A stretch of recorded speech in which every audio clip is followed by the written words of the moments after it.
Fly Nubian Money, where we help you master your mindset and maximize your money.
Welcome to Fly Nubian Money, where we help you master your mindset and maximize your money. Today's conversation is going to touch some nerves, but it might also open up a few hearts. You ever grow up hearing one version of the story about your parents? One man recently went viral saying we all need to go sit down and hear our daddy's side, because sometimes the absent father wasn't absent by choice. So today we're asking the tough questions. What really happened? Was it bitterness, broken court systems, financial struggle, or family sabotage? Let's unpack the pain, the silence, and the healing that comes when the full truth finally comes to light. So joining me in this important conversation are me, Dr. Charm, Felice, Noma, and Dr. Joe, and of course you, our audience. And so now we have our Dear Queen segment reveal.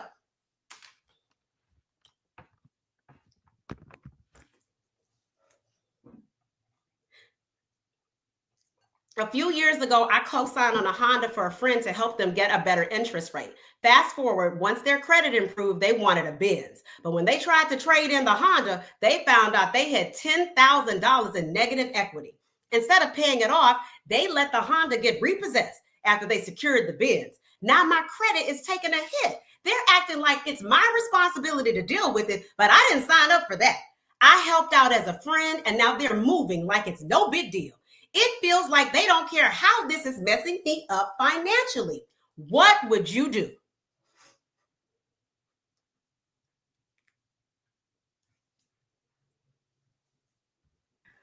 The Bible says that you should never, ever co-sign for nobody. Let me tell you something. My son was trying to get I bought that boy 2 cars. Senior year, and I bought him another car his senior year in high school, freshman year in college.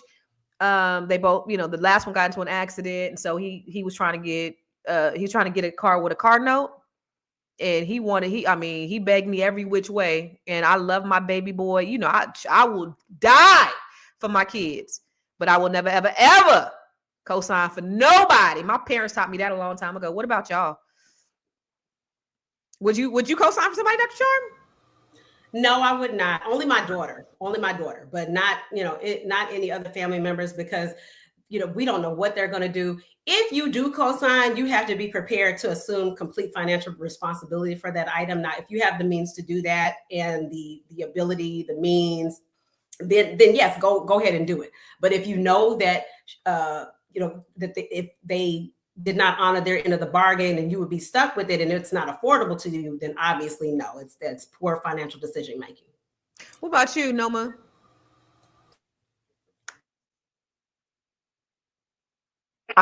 Okay, so yeah, I would go with, I also know not to co-sign for anybody under any circumstances. But given the problem at hand, because it sounds like you already did it and it's already done, I would take the loss, but that person would be dead to me. What about you, Dr. Felice? I did have to co-sign for my daughter, and it was around the time when they was in college where they started making the parents get on some of their student loans. and it really pissed me off. So I had to co-sign on that because I had already paid my dues, and now I was having to get on another loan again with my daughter. So when she got into the workforce and she had made, she was responsible enough, I had her redo it and take me off of it. Smart. And so that way, so you did it for your daughter. So I did do it for a daughter, but then I got off of it so that, just in case anything happened, I wouldn't be necessarily responsible going forward after that. So you wouldn't do it for nobody else? That's the only person you would co-sign for? Maybe my mother. Yeah. My mom I would do, because my mom's responsible. So she that's would. Good. Yeah, that's it. My mom and my dad are responsible, but I wouldn't co-sign for them. So they're gonna have to figure it out because they the ones that taught me that the Bible says you ain't supposed to co-sign for nobody. What about you, Joe?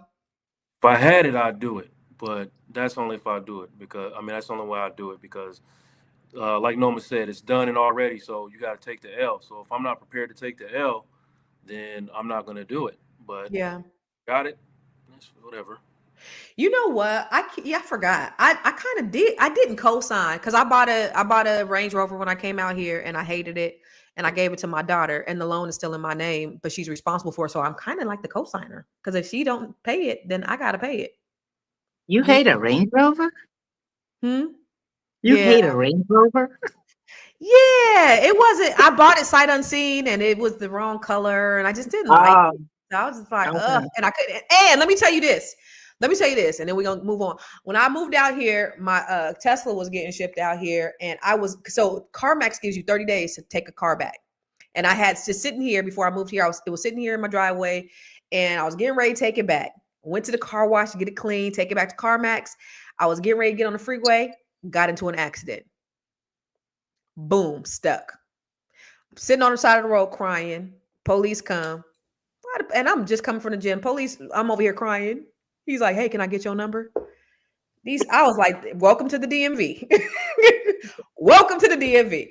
Anyway, so let's go ahead and talk about the topic at hand. Yo, daddy, was he really absent? And I know a lot of times that there is a situation where you do have absentee fathers, and then there's another situation where they just don't want to deal with the mama, and then the kids end up having to suffer. But let's look at this video and let's discuss it. Be real, bro. As a man, bro, I advise you, bro, go hear your dad's side of the story. I'm not saying he couldn't be fucked up. I'm not saying he couldn't have left you for no reason. I'm not saying that he couldn't have been a bad person. He couldn't have made a mistake, none of that. But I advise you, just go hear his side of the story and decide from there. Because I ain't gonna lie, I hear this happen so often, and like it kind of fucked me up every time I'm hearing it, because it's like it's fucked up. But it'll be a dude, he want to be in his kid life, like he want to be an active father. And you got a baby mom for whatever reason. Maybe she petty about the new girl, trying to teach him a lesson, trying to use it as an opportunity to get more money. Or she could just be a bad person and she kind of used the kid as leverage against the dude, trying to control him, and he got to say and do everything she want, or she gonna take the kid away from him. And I get what y'all saying. Go to court, go to court, go to court. Go look at the percentages on that. And a lot of dudes, it's not even that they don't want to pay child support. They just don't want to give her the money. They don't mind spending a bag on their kids. They just don't want to get you the money. All I'm saying, it's a lot of dudes out there. If you was to go sit down, and I'm talking about have a good conversation with your pops, bro, you wouldn't even be mad at bro no more. You think that's the case? So have you seen that in your practice, Felice?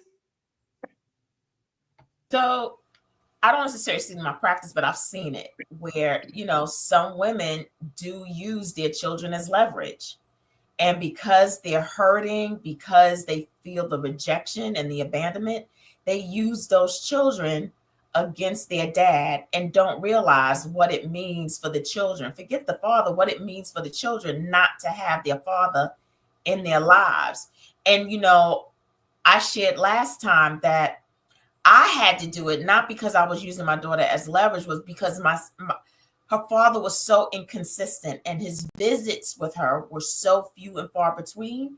I didn't necessarily want that modeling for her, that it was okay for a man to make a promise to you and not come through, that it was okay for him to be inconsistent in her life and not show up in ways that would help her to mature into a proper woman and what she needed to see her view in relationship to men. And so it does happen. And there's reasons, but for the leverage, I can't get down with that. So how'd that work out with your daughter though? How does she feel about you keeping her dad away from her because of his inconsistencies? So what I had to do was I had to keep her surrounded around other positive role models that would pour into her life and be there for her. Now, it was very hurtful for the both of us, because at certain times I would try and see if he was changed, and he wasn't. He had enough children in his life for us to see that he was not a changed individual. So, but at 18, one of her sisters did reintroduce her to her father.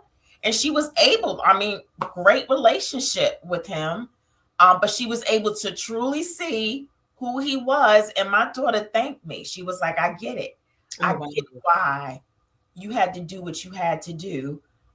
Because he was still, and to this day, he's still pretty much the same person, unfortunately. And so it was tough, but she got through it. But how did he feel about you keeping him from her? Okay, so when a man loves his child and he's doing right, nothing, no hell, no high water can keep a woman. No woman can keep that man from that child. Mm. He never ran after her. He never chased her. You walking with me? Mm-hmm. He never did those things to show that he wanted to have a different type of relationship with her. And so when a man really loves his child, he chases that child. Mm-hmm. And that child kind of knows, oh, dang, daddy not giving up. Like, he's still fighting. He's still trying to see me. He's still trying to call me. So that didn't happen. No.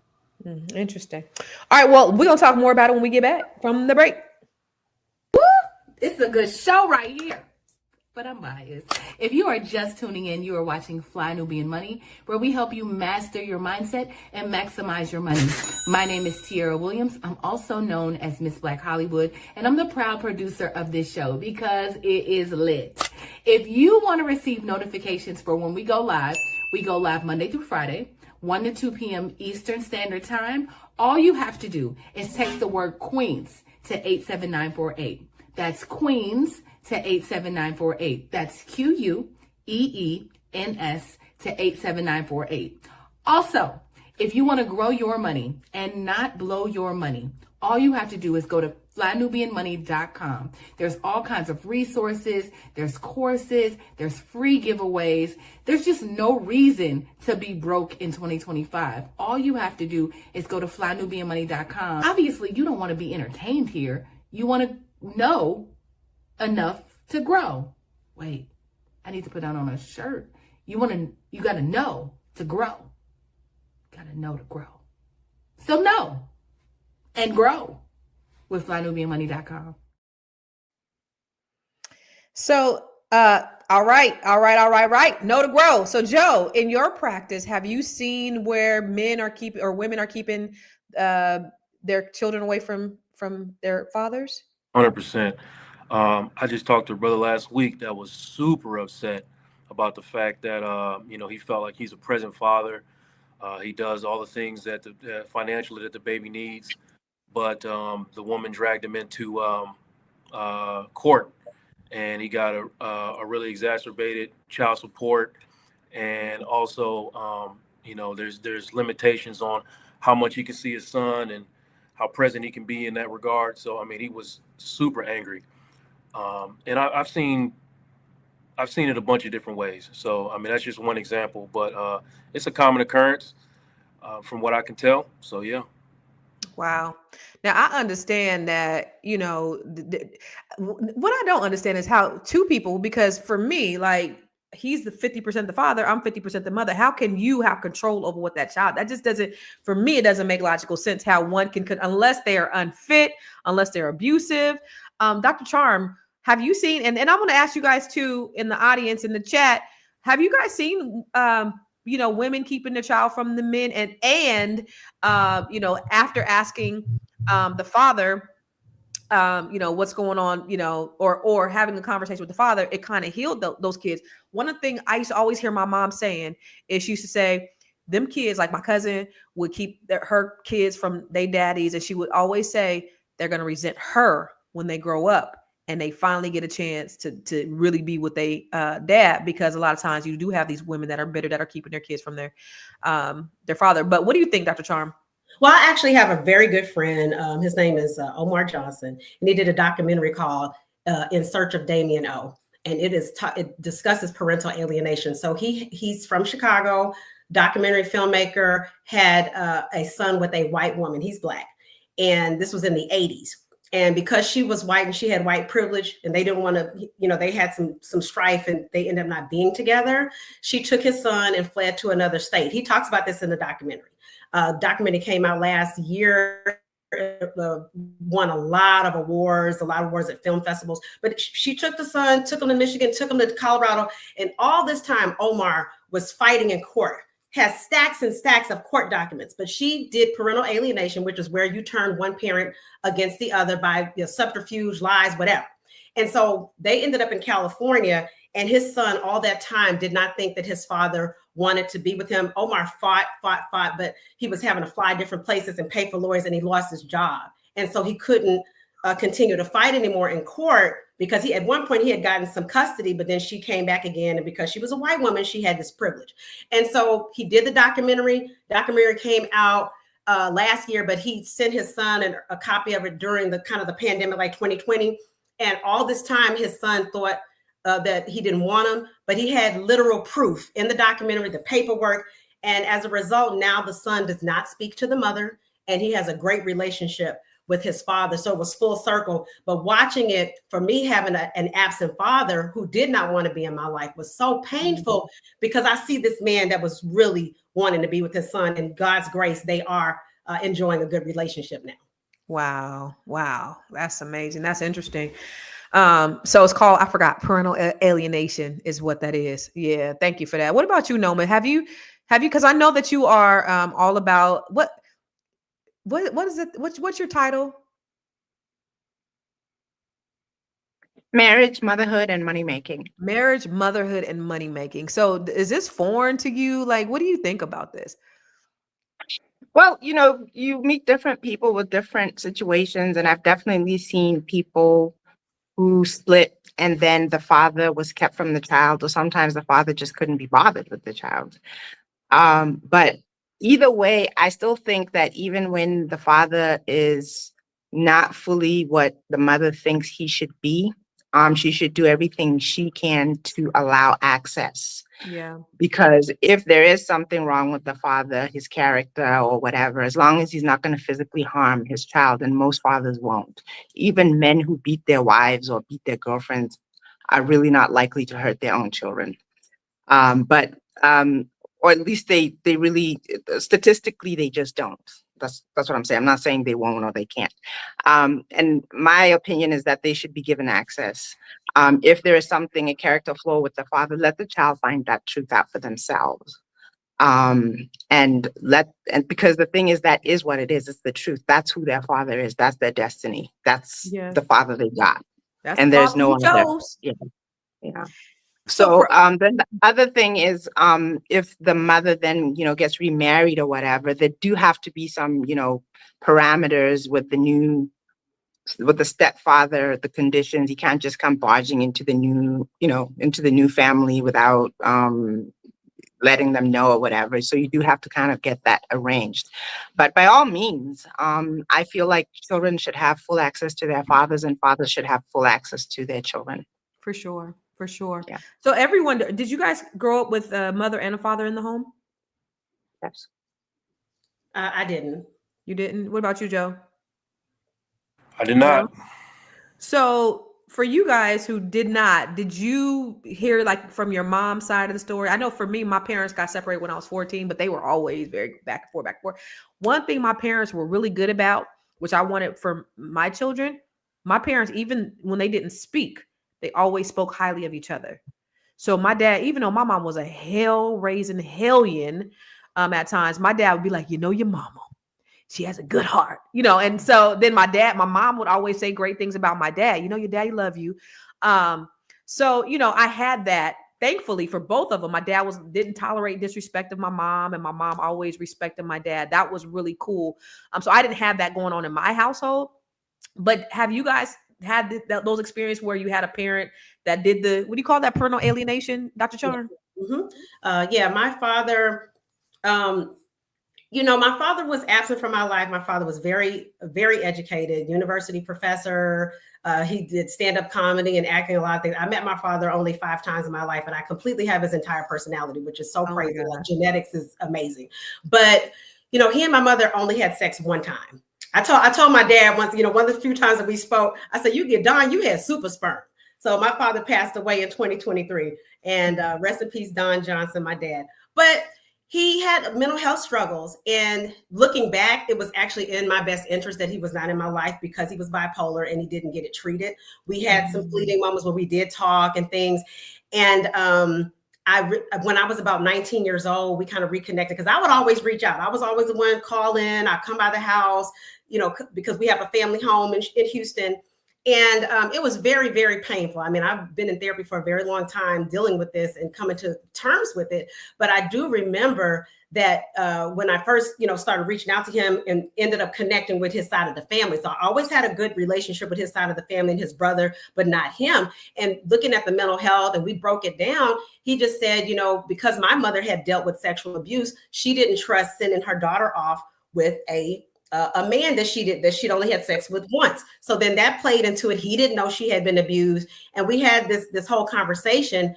But at the end of the day, he still failed to, as an adult, I reached out, and he failed to have to accept the opportunity to be in my life. And so that was on him and my brother. My brother's a lawyer. My cousin's like, Don had a doctor and a lawyer. The absent father got a doctor and a lawyer. Wow. That he wasn't involved in. But at the end of the day, the healing thing for me is my daughter and her father have enjoyed a very close relationship. And I had a hand in that, because when I got pregnant at 25, I was about to graduate college. They had to help me on the stage. I was 9 months pregnant. My daughter's father got sent off to Afghanistan. We didn't really know each other that long. And when he came back, he is Haitian, and he was an orphan, and he was raised by white people. So he had already had trauma with that. And he started kind of doing some things like not showing up on time, not doing this, not coming by.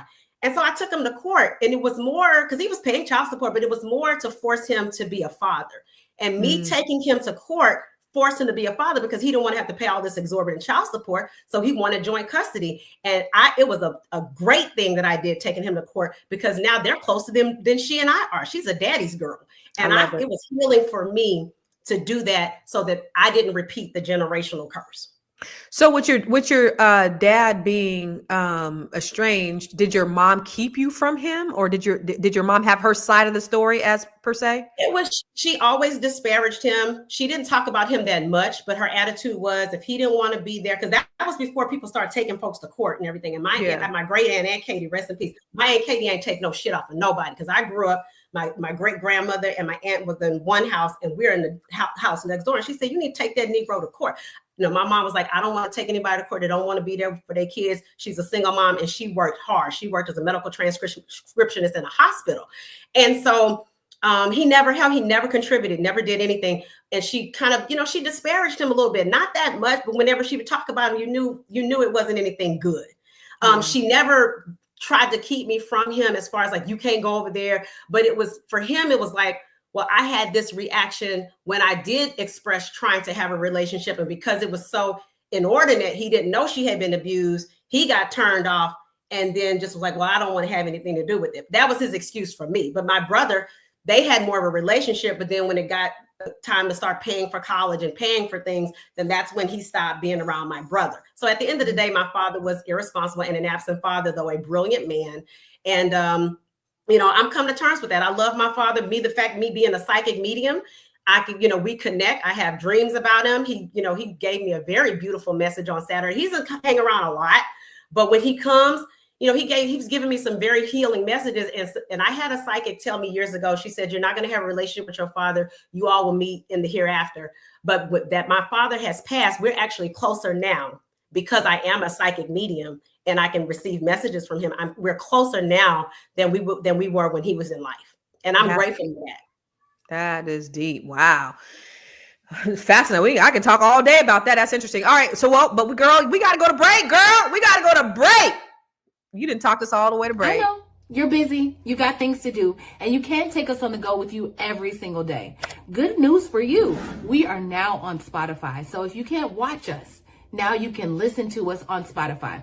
Search Fly Nubian Money and all the episodes shall appear. All you have to do is like, subscribe, leave a 5-star rating, leave some comments, tell people how you love us so that when other people come along and are looking for a great show to watch, they can find Fly Nubian Money too. One last thing, and just in case you've been sitting under a rock, Fly Nubian Money now has an investment club. We are the Fly Nubian Money Club.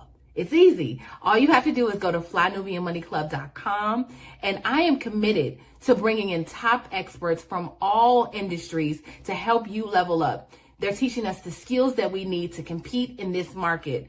We often say that nobody is coming to save us, not the government, but guess what? We're coming to save us. I'm coming to save you with the Fly Nubian Money Club. So listen, all you have to do again is go to flynubianmoneyclub.com. We have a 30-day free trial set up just for you, just for those people that are struggling. Even if you ain't struggling, you ain't got to struggle. I'm coming. Okay, let me stop playing. I'll see you soon.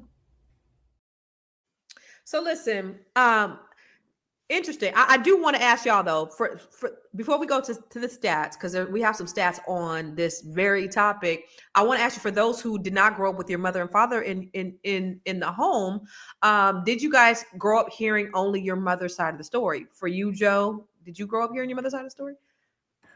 I didn't hear any story, honestly. My mother and father, my mother never spoke negatively about my father. She actually spoke positive, said he was the best man she ever had, honestly.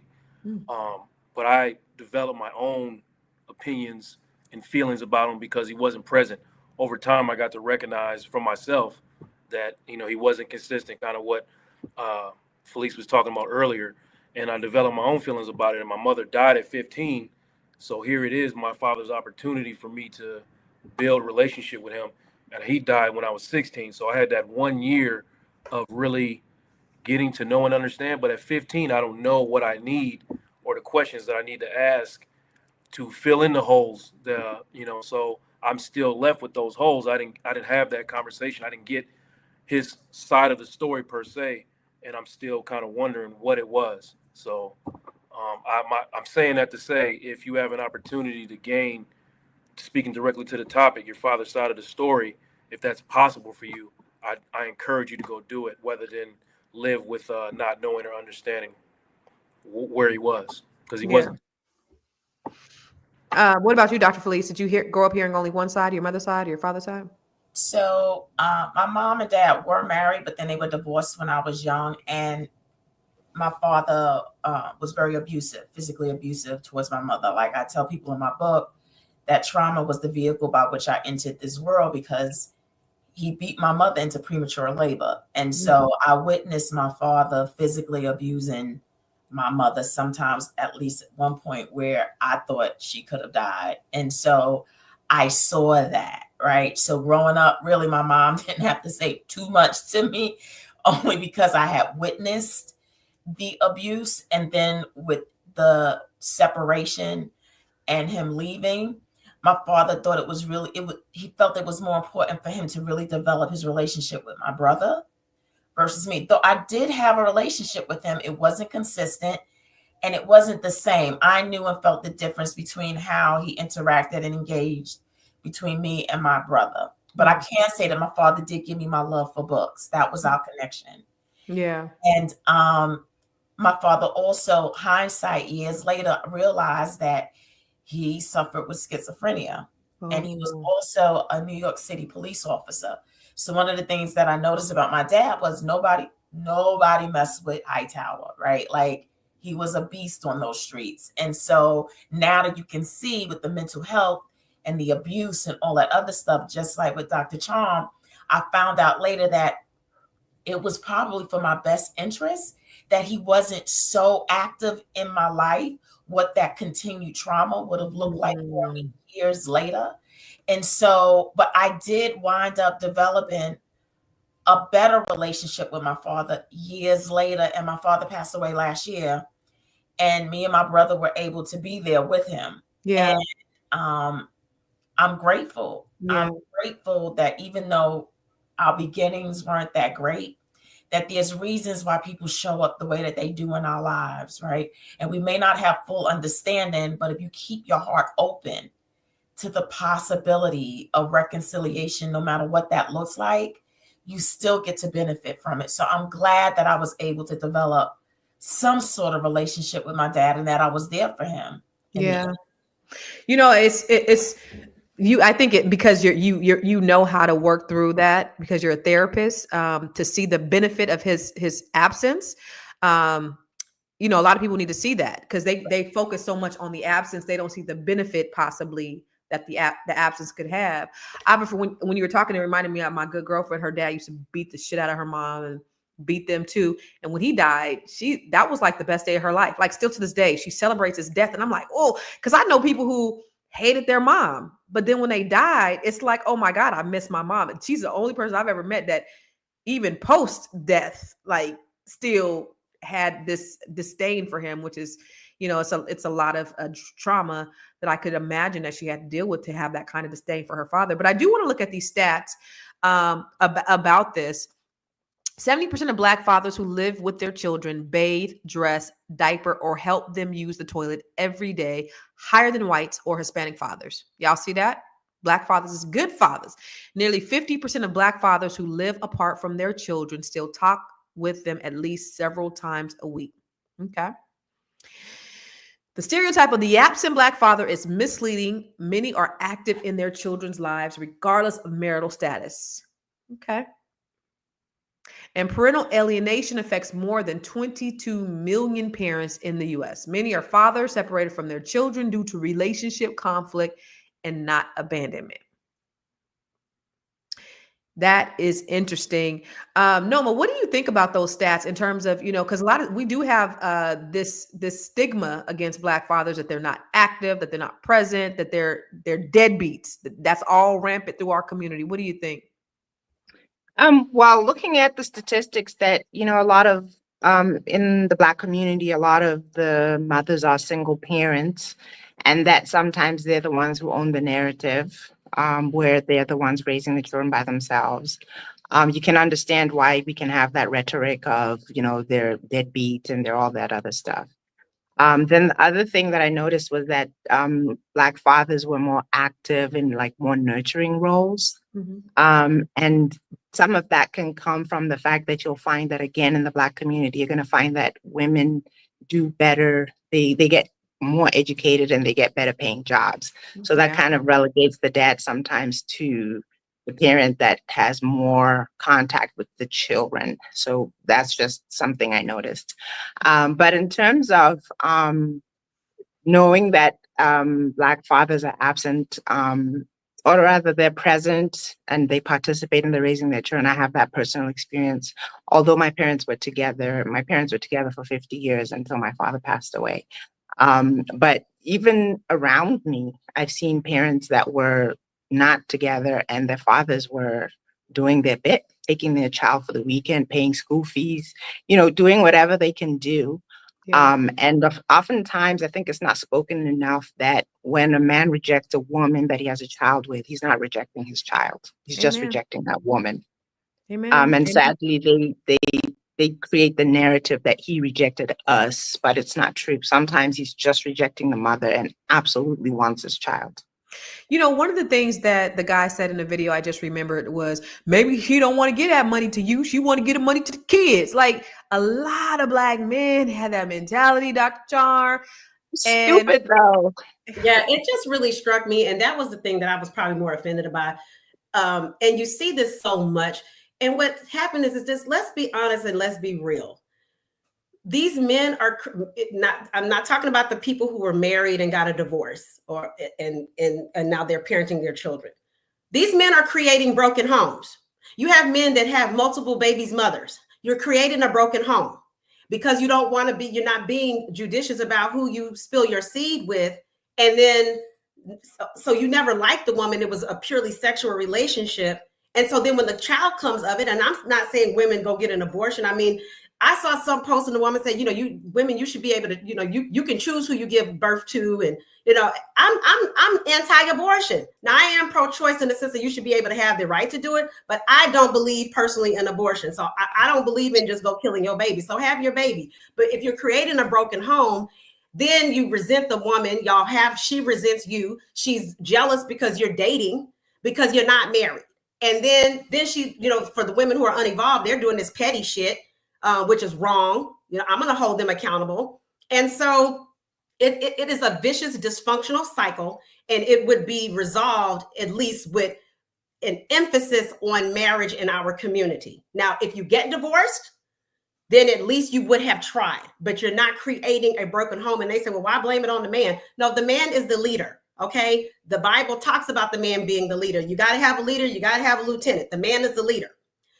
Either don't pick these dysfunctional women to lay down with and not have a condom, or try to get therapy, try to do things to help heal the relationship, and watch who you have a baby with. That's what my mama But always said. Constance. Huh? The men are not the leaders, though. If he's throwing around his seed everywhere, and we know that the baby is you're the one who carries it for 9 months, and if he's gone, you're the one who raises it. You're the one who I feel has ultimate responsibility and accountability. Not that they get off, but they can run away, and you can spend your life chasing them and looking for child support and trying to force them to do things that they obviously don't want. But the fact of the matter is, when you lay down with a man, the burden is more on the woman than the man. Yeah, for 18 years. Yeah. It's top of the show, right? You don't co-sign on them loans if you're not willing to take the L. Not at all. All right, so let's go to the next video. From my dad for 26 years. You know what kept me away from him? My mom told me that my dad said I was a mistake and kept me away from my father. Every time, this been looking for me since I was a kid. Yeah. He's been looking for me. I finally talked to my dad. He's a good dude. My mom told me my dad has not paid child support since I was a kid. I finally meet this. He has envelopes full of shit proof showing he's been paying child support. My mom calls me. What you doing, baby? What's going on? I'm at my dad's house. What the fuck you doing at the house? Didn't I say don't discuss family business? My dad bust through the door and snatched the phone. I was trying to, no. He's like, hello? Put my son back on the phone. No, it's my son too. What do you want? Put my son back on the phone. And my dad loses it. Going in on my mom. And I'm listening to my mom. All that slapping, abuse, and beating me up, choking me when I'm on the floor, beating me with belts, wrapping hangers around other hangers. My mom turned into a 2-year-old little girl when my dad started talking to her. She talked to me like my entire life. He's yelling on the phone, you mad because I left you. And I didn't want to be with you no more. And you kept my son away from me as a weapon. Whenever my mom would get pissed off by my dad or my sister's dad, she would say, we'll never see your son again if you did. Well, sound like she might be the common denominator, Dr. Joe. What you think? Well, I listened to that story and I'm listening to everything we're processing here today. And my first thought is always, how often do people lay down with somebody that they, don't actually know who they are? And you have children with people where you actually don't know who they are. So I feel like we try to give people accountability on the back end and we forget about the accountability on the front end. For both sides, you know what I mean? Like if you are laying down, like you said, like Charm said, with a woman who is dysfunction or broken down, do you know that? And if you are abandoned, so what? Like, I didn't know he was gonna abandon me after we had children, but did you kind of suspect that maybe he would? Like, I just listened to that story and I'm like, we got to start taking accountability, men and women, on the front end, that we're not having conversations and we are building families and not actually building families, but bringing children into broken situations. Just more accountability on the front end. Yeah. Folks in the chat, what do you guys, have you guys seen women like that Because it sounded like the mom was the evil one. And like I said, my mom said that when they got grown, that they was going to end up resenting their mom because of that very reason. And the person that she was talking about did all those things, used to beat the shit out of her kids and, all these things. And so, Dr. Charm, just from a therapist perspective, what do you think? Because he said that she got like a 2-year-old child when she got on the phone with him, and she used to just beat the crap out of that poor boy. What do you think? Mm-hmm. Well, I'm not a therapist, though. I have a very strong. I'm sorry. I meant Felice, not Dr. Charm. I'm sorry. Real quick, I wanted to ask Felice from the therapy standpoint. I'm sorry. Okay, y'all both right there. Sorry.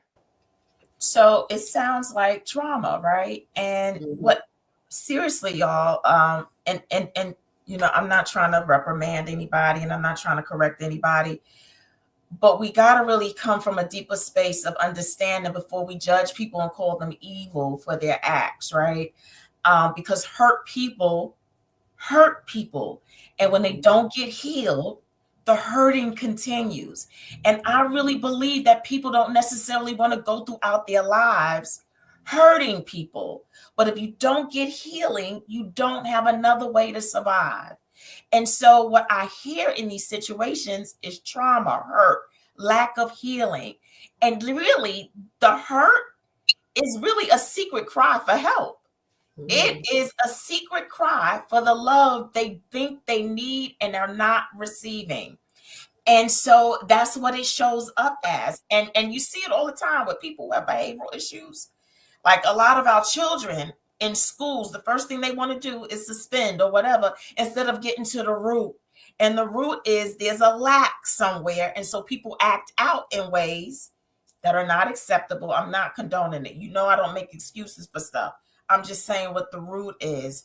And so, we use our children as leverage, and it doesn't look good. It doesn't feel good. And these children pay. And so what I need to do, and I love the root. I love getting to the root. We are a sexualized society. Everything is around sex, without education, without accountability, without responsibility. And sex is a very mature act. And it's a weapon if used irresponsibly because of what there's always a possibility. You lay down, you can have sex. Even with a condom, even with contraception. I agree with Dr. Charm. Where do we get back to family? Where do we start teaching marriage? But now we got all these kids with broken homes, and and we're dealing with it in our jail systems. And all these different systems where it's brokenness because we don't teach family anymore. We don't teach marriage. We don't teach the responsibility around sex. You're right.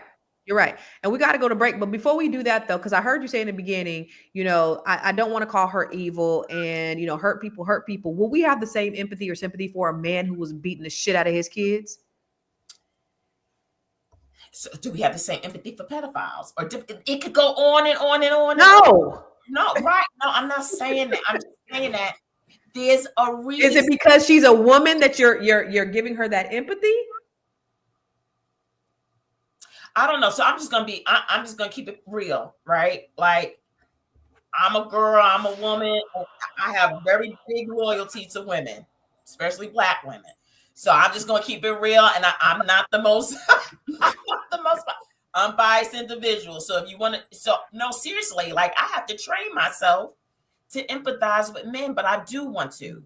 I want to be able to empathize with men. And so that's why I'm always seeking understanding and getting into circles where I can learn more so that I can open up my heart and my experience to them. But automatically out the gate, I'm way more empathetic to women. I appreciate you being honest about that, because you could have very well went the other direction. So thank you for saying that, because my first thing is thinking that she's a monster. Like, how can you?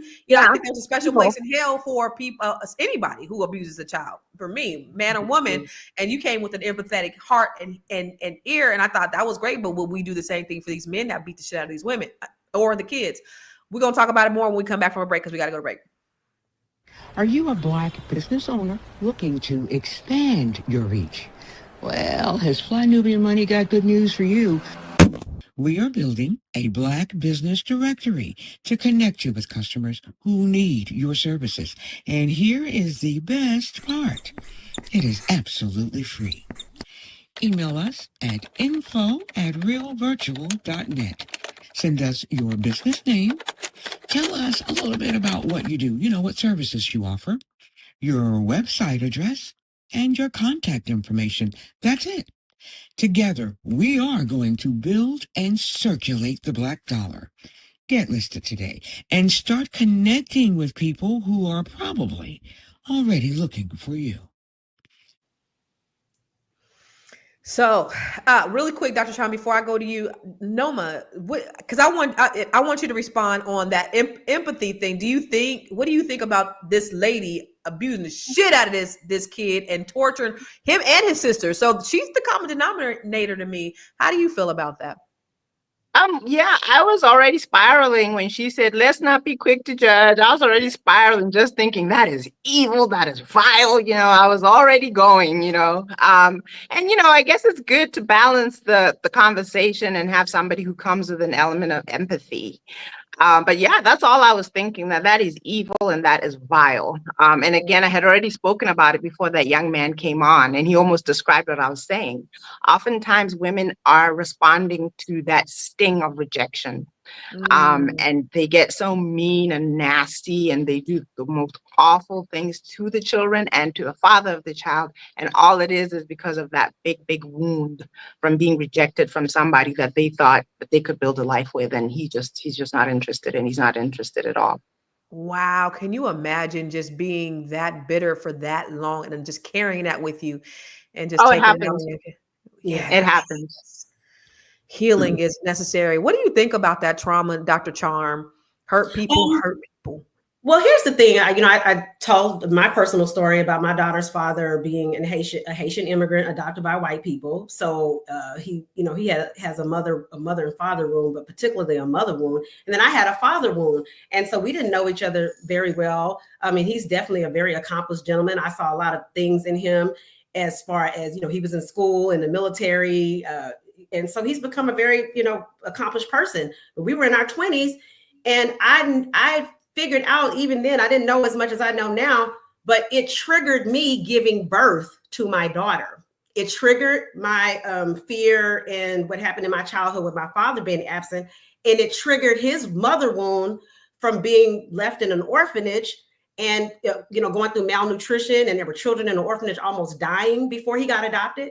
And so that triggered wounds in both of us. And I believe that we started to act out those wounds. And so he started, not showing up when he was supposed to, being late, doing all these things. And then me going to court because he didn't want to have to pay that money. It forced him to, he was like, no, I want to have more custody of my child. So we ended up having a split week, which worked out best. I was in medical school anyway. So it was best, that he was able to take her off my hands so I could study. And so, but it was triggering for both of us.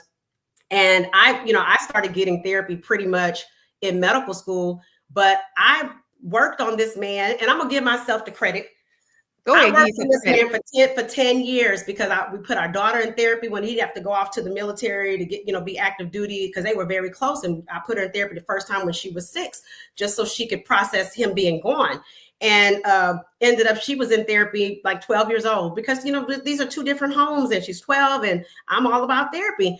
And I remember I had to convince him, I had to work on him to put her in therapy because she decided she wanted to go live with him in Louisiana. And she and I were in Chicago. I had just moved to Chicago a year before.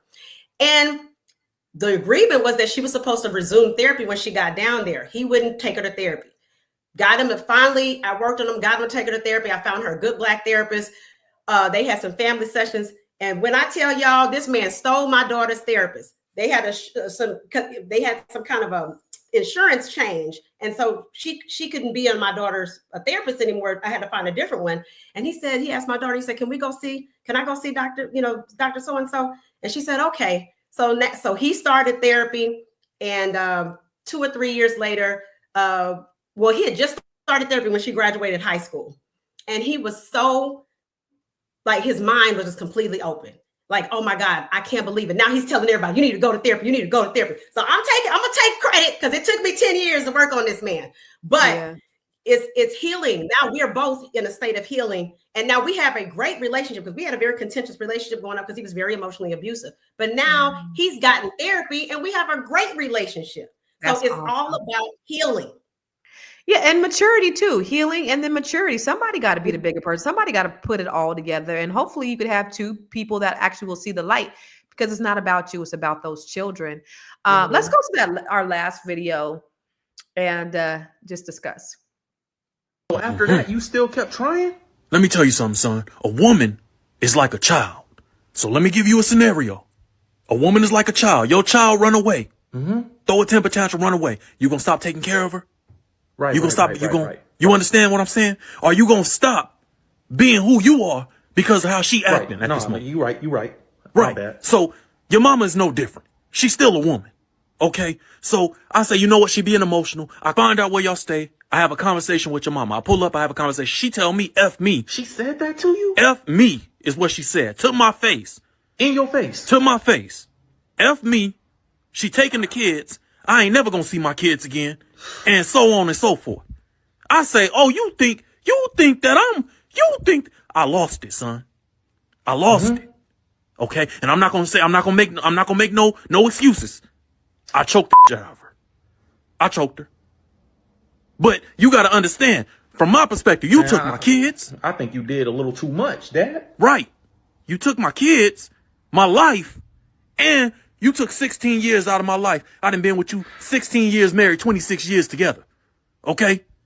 So you explain to me, what would you do in that situation? So I go to jail, whatever. She filed a divorce while I'm in jail. We ain't never been together since. So I just say, you know what? When I got home, I let it go. And sometimes that's the best thing. You understand? Sometimes that's. I'm so confused, but okay. There was a lot going on there. I thought he was joking. It wasn't Noma because he was married to her. I thought it was a joke. I thought he was joking. The way he was talking, I thought he was joking. I think it is a sketch, but there's a lot going on. What did you get out of that? Because I was confused where he was going. So it sounded like it was his voice on both sides. It was a sketch. Okay. Okay. So I don't get. So he was saying you got to treat. Maybe Joe, did you get what he was doing? Yeah, I get the mix of basically what we're talking about, providing empathy for certain situations. At the same time, it sounded like the person who was playing the father was taking accountability for his actions, not making excuses for the fact that he made mistakes, but giving his son, you know what I'm saying, some understanding about why him and his mother don't get along in that to today. You know what I mean? Yeah, I had a bad moment. I lost control of myself. I choked your mother. I shouldn't have done that, but I did it. And when I went to jail behind this, and in jail, I manifested some bitterness. I came home and I just let it go and move forward. And again, I shouldn't have done that, but that's what happened. So, it's for me looking at it the way I'm looking at it, the son is on the son to be like, okay, I understand. And I have to choose whether or not I want to move forward with you and have a relationship with you based off what you're telling me. Do I punish you for one or two mistakes basically you made in the duration of your life that caused whatever friction in our relationship, or do I forgive you and start building upon what we have right now? That's what I got out of that little exchange. I got none of that. So y'all help me. Dr. Felice, what you get out of that? Because I was confused as shit. I want to say thank you to Joe because, like, I totally he decoded it, didn't he? He decoded that shit because I was like, he nailed that. Okay. Yeah. No, seriously, I went blank after a while. I wouldn't even more. Maybe it's man talk. Maybe that's man talk. I don't know. I did like the fact though that he started off by, it was funny and silly and saying, a woman's like a kid, but he was basically saying, be the bigger person. Even if she acts up, be mature, be the bigger person. Even if I had to choke her. Yeah, eventually he choked her, but he was trying to say, even if she acts up or whatever, be the bigger person, be mature, be responsible, and still do what you're supposed to do in spite of how she's acting. Okay. Okay. So is there responsibility? Is that on? I already know what you're gonna say because you already said earlier. He's the man. He's the leader. So is the responsibility of being the mature person? Is that on the man, Dr. Charm?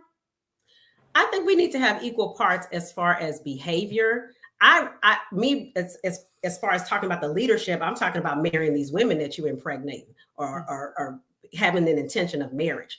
But as far as the trauma and the drama and the dysfunction, somebody has got to be the bigger person. So whoever it is, let them be it. And I think everybody ought to get therapy. But I dealt with a lot with my daughter's father. But at the end of the day, my baby is about to graduate college next month. And I'm so proud of her. And her father are very close. They're closer than she and I are. She's a daddy's girl. And that's because I was the bigger person. I did not let my trauma and my absent father spoil my daughter's relationship with her father. As a matter of fact, I was the one that was the proponent. When he was fucking up, I'm just like, Negro, you better get your shit together because you got a kid, and are you going to end up being like your parents did, drop you off at the orphanage? I had to get real like that, but it worked out. And you got to just be smart. You got to be smart in these situations and do the best that you can.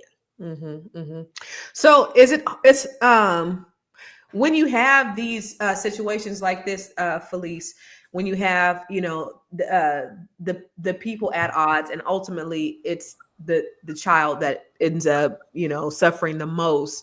How can, if a woman is the one who kind of controls the narrative, how can she soften the blow for her children and make sure, even though you may have a toxic individual on the other side, or even for the father, right? Because in this instance, we're talking about, we only heard the mother side.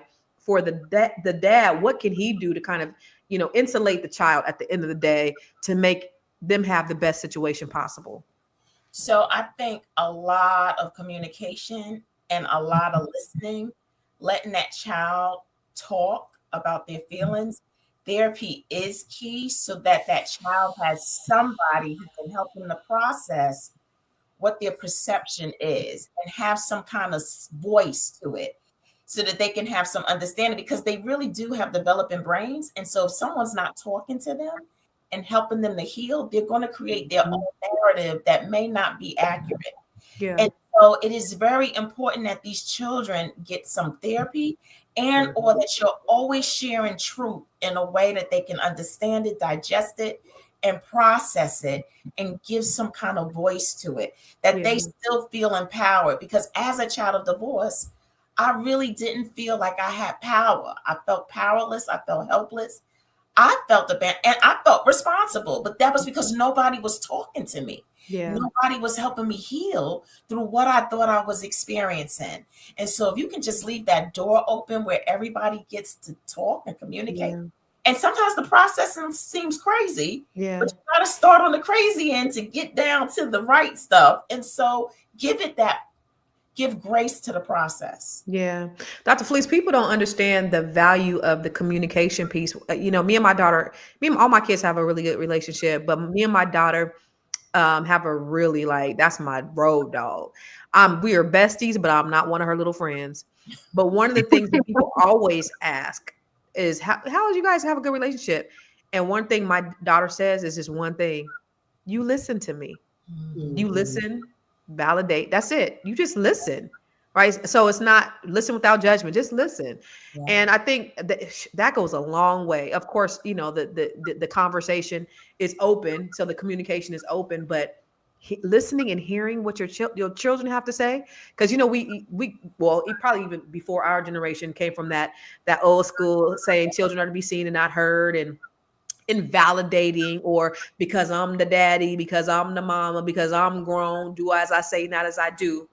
And what they don't understand is they are removing them, their feeling of just being, when they do that. They take that away from them. And so that you just having that ear and just listening and validating, man, listen, that's everything.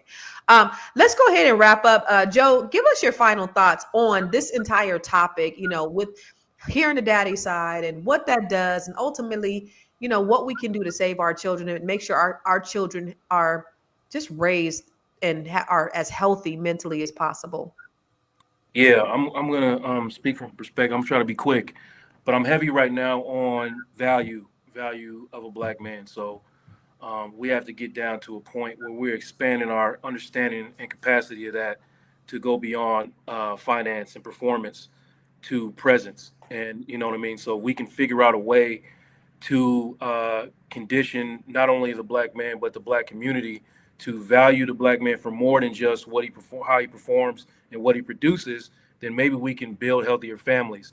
And I'm also big on the greater responsibility as black men, as black women. We have a greater responsibility to our community to have empathy and expand our empathy, and not really, because I mean we're building these families, or creating these families in our 20s for the most part, or early 30s. And we can't live our lives based on the decisions that we make in our 20s and our 30s, and then not be able to go back and have empathy and understanding for what we might have been going through during that time. So we have a greater responsibility to the community as men and women to as men, my responsibility to send the black woman out into the world as whole and healthy as I can, which means don't break her down, don't disappoint her, don't abandon her. Take care of my responsibility as a man, regardless if I want to be with that woman or not. I need that woman to be the best version of herself, because the community as a whole needs the strong black woman. That's right. Community as a whole needs the strong black man. So, we have a responsibility, I believe, as women, to, do what we can to not break that man down, to have conversations that don't diminish his value to, like I said, his performance, the way that he looks, and the money that he produces, and understand that his presence alone is valuable. And he may be down bad when he's creating these children or creating these situations, and he can't show up the way he needs to be, or he just doesn't know how, because he's never been taught how to be the man that he needs to be. So have empathy for that situation, and don't. I'm not telling you to take no bullshit, but I'm telling you to have empathy and understand how to walk into these situations with the kind of understanding that you need to have to know that this man probably isn't complete yet. So don't throw him away. Is basically what I'm saying. Don't throw him Yeah. away. So that's all I got to say. I'm heavy on that right now. I'm having these conversations. Next week on my podcast, me and Felice are going to be having this conversation on Tuesday night. I really want y'all to join us. We're going to have kind of a nuanced conversation about, the interaction between black men and women and how we can elevate the community. So join us for that. And you can reach out to me. A lot of y'all have been doing it. I've been appreciating y'all's checking in for the least the 15-minute consults on realconsulting.com. Let's have this conversation. Let's grow. We need each other, y'all. That's all I got to say. Good stuff. I have a really, really good friend who, before he was 18, had like 3 or 4 kids, and then found out later he had a couple more kids, and ends up he had 7 kids, had 2 twins like in his 40s. But he was just saying, he still struggles with that in his 50s, that I was not taught how to be a father, and I'm still trying to figure that piece out. And so there are a lot of brothers, to your point, Joe, is that they're still, because they weren't taught. His dad wasn't around, so they're not taught. And so even though they want to be good men or good, he's like, I don't have no male friends. I don't have a blueprint of how to be a good man and be a good father. I have no idea to tell him what to do, because I'm not a man. But therapy. Find community. Find community, get therapy. Community of black men, we will hold them accountable. Throw him in there, black men will hold him accountable. Yeah. So, Dr. Felice, what do you think? What are your final thoughts? Man, this is all good. And this was such a great topic. Thank you for having it. And, I always go down to the basics. We all, as human beings, have a responsibility of how we handle one another. So regardless if you get into the black girl, black man, as a human being, we have a responsibility how we handle one another, that I'm to care for you and I'm to leave you in a better space. Because look at what happens when we don't. It has such a rippling effect. And so how do we bring it back to that? And then we got to go back. We got to go back because people don't know. We don't know. And I heard Joe. Thank you, Joe. But then look at the black women who have come from broken homes. We don't know. how to take care of our man. We don't know how to heal him. We don't know how to interact and engage with him as a woman should. And we need to be taught. That's why I'm sitting in circles, so that I can know and understand how to build my empathy, understanding, and real love beyond performance, beyond looks, and really appreciate presence. And I think that's all our goals. And so if we can get around community and learn that, that is going to be so powerful. And I welcome that, not just for me, but for all of us. So I'm Felice Hightower Britt, the Be Big Coach, and you can find me on www.thebebigcoach.com. And I'm also Be Big Coach on Instagram and Facebook. All right, Be.Big.Coach, baby. Dr. Charm, what do you think? What are your thoughts on listening to your daddy's side? Was he really absent or just erased from the story? My thoughts are that trauma is the gateway drug. And we have so much fallout because we have unhealed and unprocessed trauma. My father had mental illness and he refused to get help for his mental illness, and it cost us our relationship. My daughter's father had trauma. He got therapy and got help, and he wanted to be a present father. And so now they enjoy a wonderful relationship. And I'm like I said, I'm taking credit, partial credit for that. So we got to do our work. And there's so many people that are walking around here that refuse to do their work. And I'm judging you because guess what? We got tools and resources now. This is not like the olden days where we didn't have things. We've got therapy. We got therapists like Dr. Joe and Dr. Felice. We got naturopathic doctors like me. I can get your diet right to help you. So we gotta take these tools that are available to us and utilize them and be in community and hold each other accountable. Women need to be held accountable for some of their fucked up behavior, and men also too, because at the end of the day, we are all we got. You can find me on IG. I am a stand-up comedian, doctor, actress, naturopathic physician, Charm Girl 77. I'm always putting up funny skits. I got another one dropping today on this Marvin Sapp. And then if you want some spiritual guidance, I'm a tarot card reader, astrologer, and psychic medium. 25 years in the game. I got an astrology course starting April 12th. You can go to my new website, thanks to Constance, spiritualcharm.com, and you can see testimonials from my clients about things that I have done to be able to help them. Man, listen, Dr. Jock can deliver your baby, tell a joke, and tell your future, baby. Come on. All right. Noma Langa, for you, what are your final thoughts?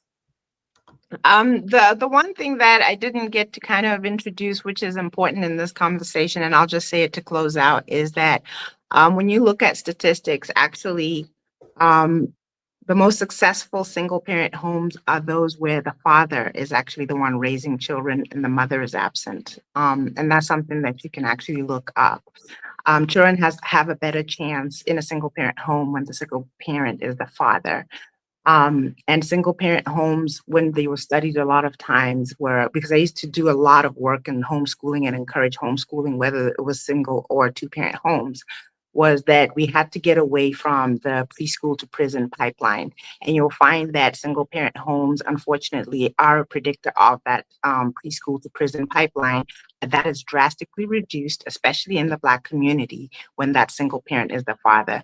So I think it's important for us to always bear in mind that when a man has been given that responsibility, he actually steps up. And it doesn't matter if the relationship didn't work out with the mother, or she doesn't like him, or whatever negative feeling she has about him. The fact is, more often than not, he will do a better job.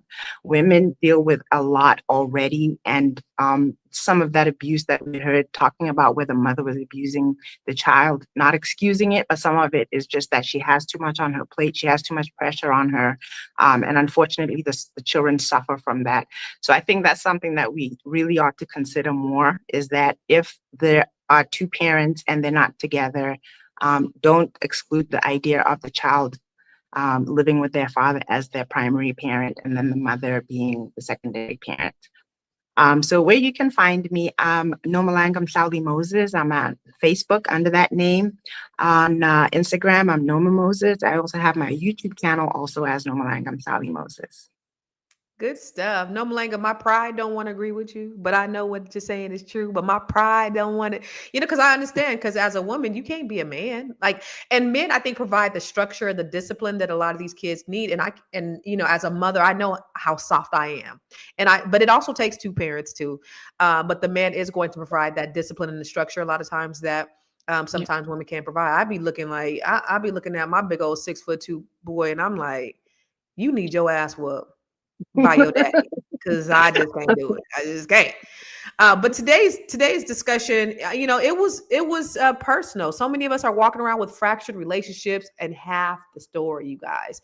But healing is possible, and sometimes it starts with a question, not a judgment. So to all the parents trying to reconnect, to the children willing to learn, listen, and to the families trying to repair the past, y'all keep showing up, because the truth doesn't always hurt. Sometimes it heals. And remember, queens and kings, your peace is your power and your legacy is worth fighting for. We gonna see you tomorrow, same time, same back channel, whatever platform you watching us from. Watch us tomorrow at the same time. We'll see you. Peace.